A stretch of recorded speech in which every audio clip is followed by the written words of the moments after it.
C'est peut-être un peu trop, non? T'es- Mais merci beaucoup. Merci beaucoup.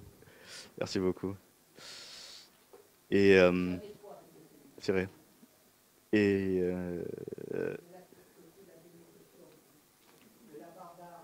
ah.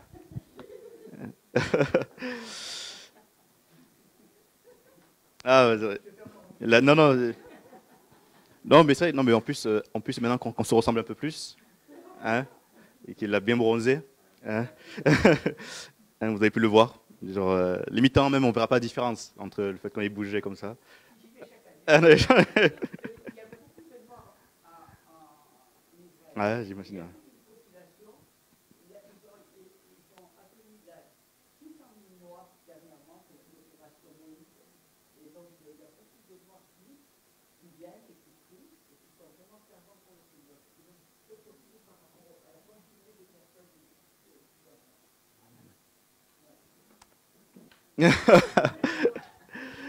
Alléluia. Eh ben, ça encourage. Et ce qui encourage encore plus, c'est la parole de Dieu. Et nous allons lire le psaume 91.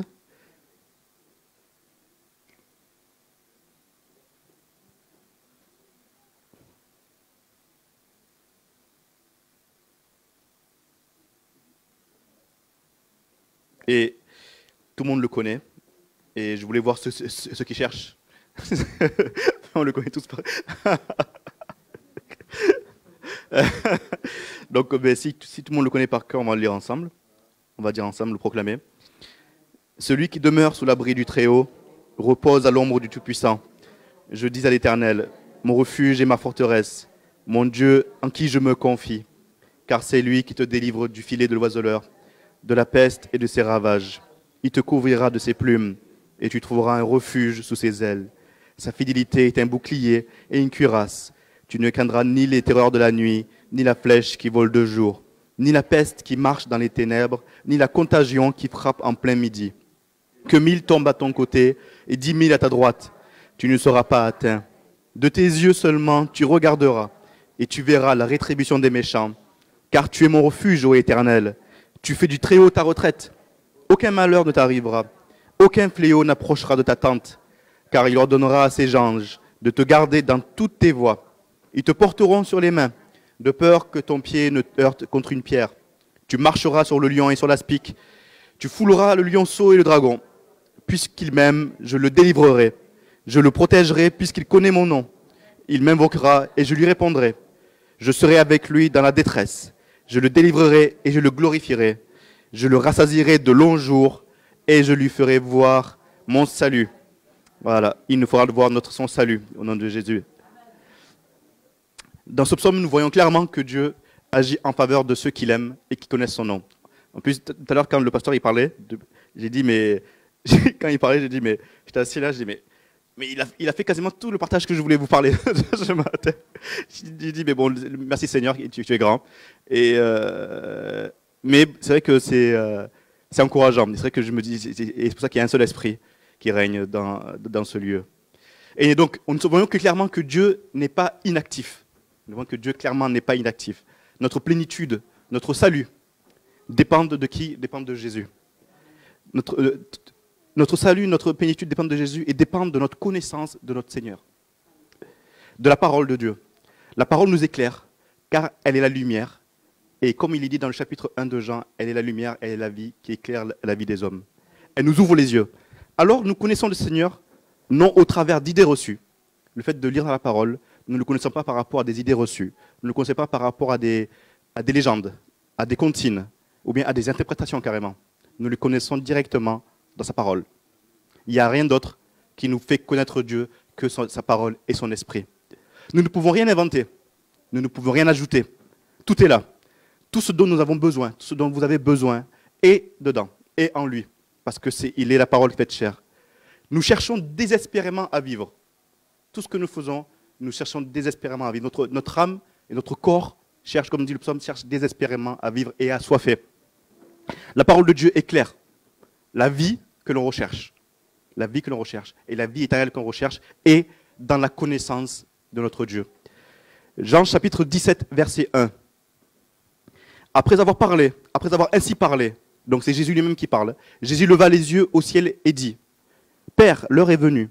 Glorifie ton Fils afin que ton Fils te glorifie, selon que tu lui as donné pouvoir sur toute chair, afin qu'il accorde la vie éternelle à tous ceux que tu lui as donnés. Or, la vie éternelle, c'est qu'ils te connaissent, toi, le seul vrai Dieu, et celui que tu as envoyé, Jésus-Christ. La vie éternelle, c'est connaître seulement le seul vrai Dieu et connaître le Seigneur Jésus-Christ. Et c'est le Seigneur Jésus lui-même qui parle. La connaissance du seul vrai Dieu nous donne la plus grande bénédiction qui puisse exister, la vie éternelle. Malheureusement, quand nous cherchons à connaître autre chose que Dieu, malheureusement, la parole est claire aussi dessus, on périt. Osée, et en plus le pasteur en parlait tout à l'heure, Osée chapitre 4 verset 6, « Mon peuple est détruit parce qu'il lui manque la connaissance. » Il lui manque la connaissance de quoi et de qui? De la parole de Dieu et du Seigneur Jésus-Christ. Et il lui manque, donc il est victime, de qu'est-ce qui se passe? C'est qu'il est victime, souvent de tout vent de doctrine. Il est victime de ses propres pensées. Il est victime de sa propre chair, de ses propres arguments, de sa propre argumentation. Et nous avons même beau être sincères dans ce qu'on fait. Nous avons beau être sincères, être motivés, être déterminés, du style, moi, de toute manière, je fais de mal à personne. Ou bien moi-même, mais moi, de toute manière, c'est pas grave, puisque tout le monde a sa propre vérité, ça ne me dérange pas. Si tout le monde a sa propre vérité, c'est le plus important. Tout ça, ça n'a rien à voir avec la connaissance, parce que la seule vérité est dans le Seigneur Jésus-Christ. Nous avons absolument besoin de le connaître. Il n'y a rien d'autre. Nous savons de quoi il est capable. Nous savons de quoi il est capable. Comment nous savons de quoi il est capable? Car nous savons qui il est. Si nous ne savons pas qui il est, nous ne pouvons pas savoir de quoi il est capable. Nous savons de quoi nous sommes capables, car nous savons encore qui il est. Nous ne pouvons pas savoir de quoi nous sommes capables si nous ne savons pas qui il est non plus. Parce que, comme a dit le pasteur tout à l'heure, parce que c'est lui qui vit en nous. Donc nous savons de quoi nous sommes capables parce qu'il vit en nous. Et nous croyons surtout qui il est et en qui il est. Et la semaine dernière, j'avais eu c'est un petit témoignage la semaine dernière. Alors je discutais avec une personne et on parlait du mariage. Et on était amené à parler du mariage catholique, protestant, et des différences un peu entre le catholicisme, le protestantisme, un peu toute cette sphère-là. Et cette personne, elle me dit, moi, de toute manière, et la personne, en plus qu'elle me parlait, elle était sincère, vraiment. Elle était sincère, elle était animée d'une sincérité véritable, vraiment. Hein. Elle me dit, mais moi, de toute manière, je prie Saint Antoine. Je dis, ah d'accord, j'étais surpris, mais pourquoi tu pries Saint Antoine? Parce que Dieu, il est occupé et il a d'autres choses plus importantes à s'occuper. Et j'ai dit, mais dans mon cœur était saisi et troublé, parce que je me suis dit, il n'y a que quand on ne connaît pas Dieu qu'on peut dire cela. Il n'y a que quand on ne sait pas de quoi Dieu est capable qu'on peut dire, non, Dieu est occupé, il a d'autres choses à faire. Et c'est ça qui m'a saisi. Je me suis dit, Seigneur, tu vois, quand on ne te connaît pas, on a beau être sincère et véritable dans notre démarche, on se trompe. On se trompe. On est aveuglé. La parole est claire sur ça. Et ça m'avait saisi. Et quand j'ai vécu ça, j'ai pensé à un passage dans la parole de Dieu qui est dans, on va lire, c'est Luc 18, chapitre 1 à 8. Luc 18, chapitre 1 à 8. Je suis sûr que vous le connaissez encore ce passage, parce que vous êtes des personnes formidables. Hein, vous êtes des créatures merveilleuses, pas vrai? Hein? Ah, Mireille, elle a dit Amen. Il y a que elle qui a dit Amen. Merveilleuse. Mais comme je vois Jésus en vous tous, donc chapitre 18, versets 1 à 8.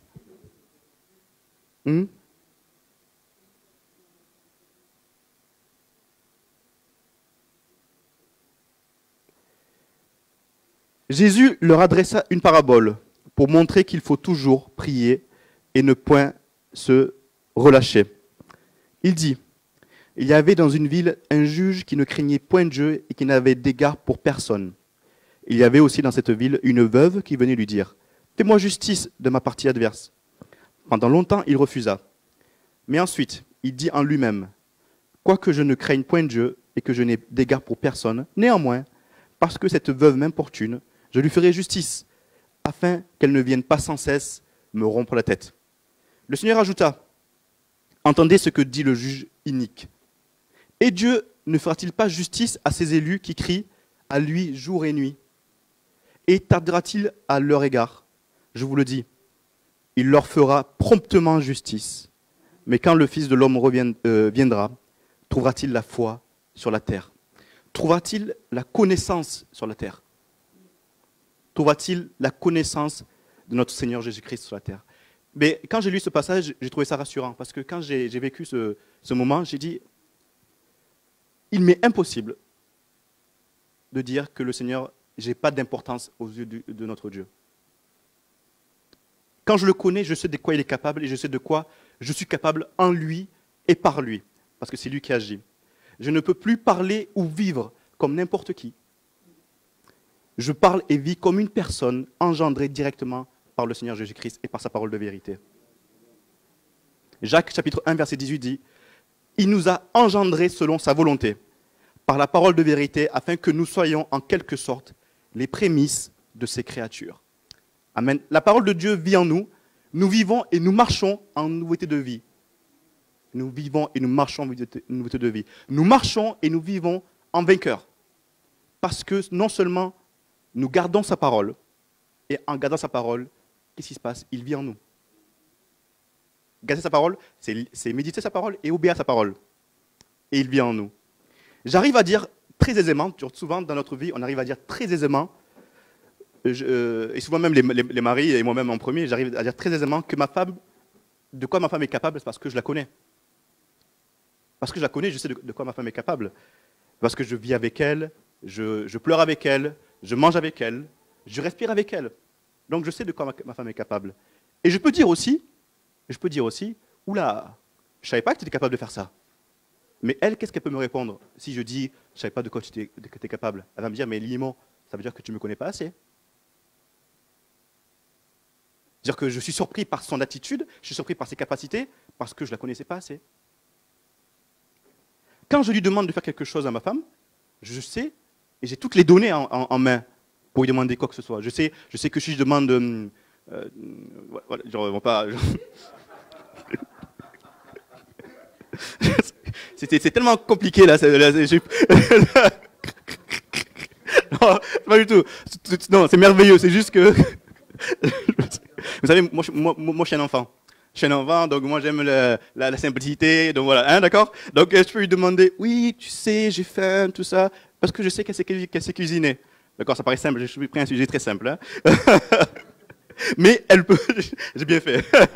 Mais je sais qu'elle est capable de plein de choses, parce que je sais de quoi elle est capable, parce que je la connais, tout simplement. Et j'ai tout ce qu'il faut. Je sais que mon Seigneur peut tout, car sa parole me le dit. Il m'est impossible, en tant qu'enfant de Dieu, engendré par la parole et son esprit, de dire que mon Seigneur n'est pas capable, car mon Seigneur est tout-puissant. Jérémie chapitre 51, verset 15. Il a créé la terre par sa puissance, il a fondé le monde par sa sagesse, il a étendu les cieux par son intelligence. Il m'est impossible de dire que mon Seigneur ne m'aime pas à cause de telle ou telle raison, à cause de ce que je suis, ou à cause de ce que j'ai fait, ou à cause de ce que je ferai, car il m'aime plus que tout. Romains chapitre 8, verset 38 à 39. Car j'ai l'assurance que ni la vie, ni la mort, ni la vie, ni les anges, ni les dominations, ni les choses présentes, ni les choses à venir, ni les puissances, ni la hauteur, ni la profondeur, ni aucune autre créature ne pourra nous séparer de l'amour de Dieu manifesté en Jésus-Christ, notre Seigneur. Quand je connais Dieu, quand je le connais, je sais que ça c'est possible. Et je sais que c'est pour moi. Il n'y a que quand je le connais que je peux me saisir de ça. Et qu'il m'est impossible de dire que Dieu ne m'aime pas. Il m'est impossible de le dire. Il m'est impossible de dire que mon Seigneur m'a abandonné à une mort certaine et à une mort éternelle, car il est venu et il m'a sauvé. Romains 10, 13. Car quiconque invoquera le nom du Seigneur sera sauvé. Il m'est impossible de dire que mon Seigneur ne tient pas à moi comme à la prunelle de ses yeux. En tant qu'enfant de Dieu engendré, il m'est impossible de dire ça et de penser ça. Ésaïe 46, 4. Jusqu'à votre vieillesse, je serai le même. Jusqu'à votre vieillesse, je vous soutiendrai. Je l'ai fait et je veux encore vous porter, vous soutenir et vous sauver. Il le veut encore. Donc comment je peux dire ça si je ne le connais pas? C'est-à-dire que dans n'importe quelle circonstance peut me faire penser que Dieu ne m'aime pas. Mais c'est-à-dire que je ne le connais pas. C'est-à-dire que je ne le connais pas.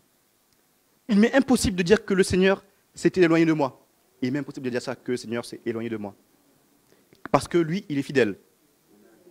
Deutéronome 31, 6. Car l'Éternel, ton Dieu, marchera lui-même avec toi. Il ne te délaissera point et il ne t'abandonnera point. Je ne peux pas dire non plus que Dieu ne me protège pas. Ou bien moi-même, je me protège moi-même. Je ne peux pas dire ça. Je peux pas, parce que c'est lui le plus grand protecteur. Et des fois, je marchais avec Lauriane, je fais « Lauriane, tu te sens en sécurité avec moi là dans la rue ?» Elle fait « Oui, tiens, Dieu est notre plus grand protecteur. » Et moi, mais elle a raison. Elle a raison. Dieu est le plus grand protecteur. Et sa parole, parce qu'elle connaît la parole de Dieu. Elle le connaît, donc c'est pour ça qu'elle dit ça. Psaume 4, verset 9. Je me couche et je m'endors en paix, car toi seul, ô Éternel, tu me donnes la sécurité dans ma demeure. Voilà ce dont Dieu est capable. Voilà ce dont notre Seigneur, celui qui vient en toi, est capable. Et il fait bien plus. C'est un Dieu de miracles et de prodiges. Mais il faut craindre, il est digne d'être craint, respecté et révéré. Tout ce que je vous ai dit, il le fait, mais il faut le respecter, le craindre et le révérer. Et je n'ai rien inventé. Tout ce que je vous ai dit, vous avez vu, j'ai fait que exposer la parole de Dieu. Je n'ai rien, je vous ai juste fait rire avec une petite histoire comme ça, mais c'est la parole de Dieu que je vous ai exposée. C'est sa parole qui me le dit et qui me le fait connaître. En tant qu'enfant de Dieu et co-héritier de Christ, je dois le connaître et le garder dans mon cœur pour marcher et vivre tout le temps. Et c'est une certitude, à 100%, en vainqueur. Car quand on connaît, on sait qu'il a tout accompli. Quand on le connaît, on sait qu'il a tout accompli. On sait que la victoire est là, et la victoire, on l'a avec lui. Il n'a pas dit, non, Limon, tu sais, le trophée, là, c'est moi, il est que pour moi.